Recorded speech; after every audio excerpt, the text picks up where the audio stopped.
Welcome to Just Ask Sherry.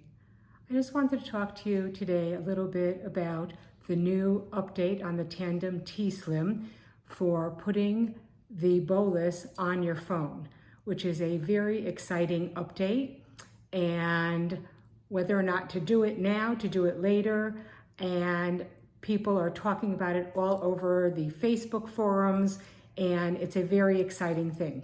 So I wanted to talk about it a little bit. Now, I'm going to tell you that I am one of those people who took the app off of my phone almost from the very beginning of the time that I got my Tandem T-slim, because having it on my phone and on my pump made me crazy, because I was getting alarms in two places.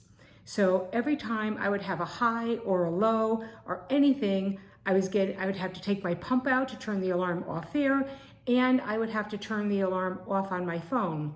I'm a business person, I'm out in the business world, and every time something would happen, I would get alarms in two places, and it drove me absolutely crazy.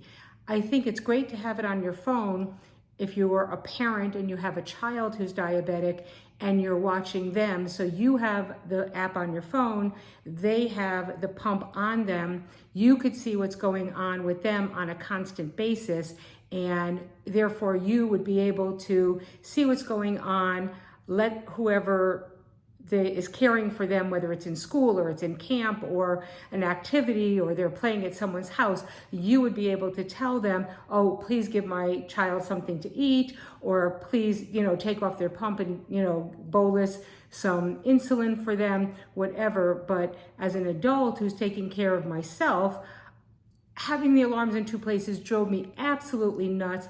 I took the app off my phone, never put it back on. It's probably been about 3 years or so, maybe 2 years, whatever. I took it off. I couldn't stand it, hated it, never put it back. So now this new thing has come out and you can bolus from your phone. It is an absolutely wonderful, wonderful feature that has been added. But my big question, I have actually several things about this. Number one, if I can't turn the alarms off on the phone, bolusing from my phone is not such a big deal if I can't turn the alarms off from my phone.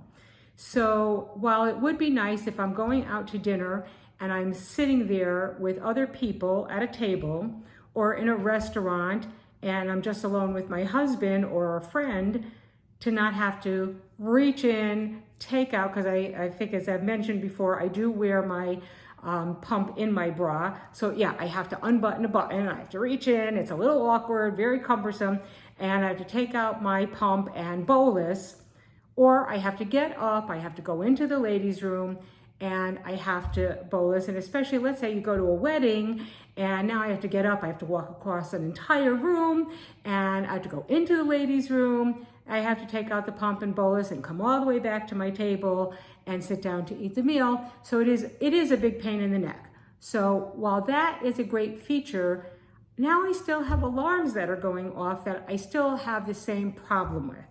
So it is only one feature. I don't know why they added that bolus feature but didn't make it so you could turn off the alarms on the app. So I found that a little bit frustrating, and I was not so happy with that addition while they weren't taking the alarms off. So that was one of the main things that bothered me about this new wonderful feature, is also take off the alarms. Let me turn off the alarms on the app. Okay, that was number one. Number two, I went onto the forum and I found while many people were able to get this up and running, some of them with a lot of trouble, they had a lot of difficulties, things where it didn't work and they weren't able to get the app up and running, and they weren't able to get the bolus part up and running.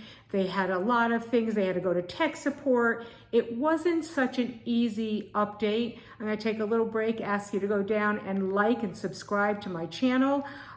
This helps me so that I can keep continuing on with my channel. So I would appreciate if you would do that for me, and continuing on. So a lot of people had that problem.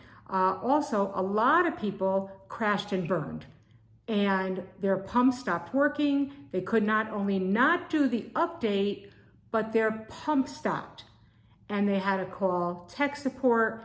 Tech support could not get them up and running, and Tandem had to send them a whole new pump. And so they had to be without the pump. If it was a weekday, they had to wait till it was overnighted, and they would get it the next day and hopefully get back up and running. If it was over, a Saturday or whatever, they might have to wait till Monday to get their pump or whatever. But now they had a whole day without a pump. I have a few, I think 3 old mini med pumps that I would probably be able to go back and use, but seeing that it's been, I think, literally 2.5 years since I have been on my mini med, I have to remember how to go back and use my mini med. That would take a little bit of doing for me, because 2.5 years is a long time. And while I probably could remember, I could probably find a YouTube video, I could probably find my instructions, it would take a little bit of doing for me to get back on my old mini med. So it wouldn't be so easy, but I probably could do it. It would be a pain in the neck. I don't think I would enjoy going back to that. I personally do not keep insulin in the house that's not fast acting. I only have Humulog in the house. Maybe, as most people do, I should keep long acting insulin in the house, but I don't. In the 22 years I've been on a pump, I've never gone back to long acting insulin. So it's just not something I could do. I do have a neighborhood WhatsApp group of people who are diabetic type 1. I probably could go on that WhatsApp group and ask if anybody else either had an extra, I have the extra pump, but I could ask if anybody had long-lasting insulin. Probably someone would have that could loan it to me. So I probably have that ability to do so. So I probably could manage and make do if I had to. I'm sure I could call my doctor and have her prescribe long-acting insulin for me. I think there's 2 24/7 pharmacies that are open in our area, but none of them are close. I think the closest one is probably about a half an hour away. Excuse me. So that would not be convenient, but it's something that could be done. But so I'm a little hesitant until they have perfected this upgrade and made it so that when you put it, so now I have to go put the app back on my phone.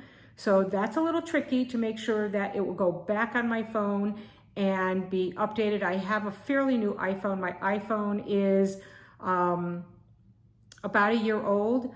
Maybe I have the iPhone 13. The last upgrade to the iPhone 13, which was 2 days ago, would not go on my phone for some reason, which I don't know why. But I don't know if that's going to be a problem. But this new upgrade to the app for the Bolus should go on to my iPhone. But I'm deciding, should I wait for that to be an upgraded feature where you can turn off alarms so I don't have to listen to alarms going off? Or should I not wait and just put this new Bolus feature, put the app on, have the Bolus feature, hope it doesn't crash and burn? So I'm deciding. So with that, I leave you with me being totally undecided, telling you what I know other people have gone through. Some people are up and running and really happy. Some people have crashed and burned. Some people have gone to tech support and had to wait and have help to get them up and running, and did it and are very happy. So I'll keep updating you as to what I decide to do, what I'm hearing other people are doing. And if you decide to do it, I wish you the best of luck. And put comments below, let me know. Please like and subscribe and comment. You can send me a private email at justaskSherrie, SHERRIE @gmail.com. Love to hear from you and see how it's going. Thanks so much. Appreciate it. Take care. Good luck with it. Keep your numbers strong.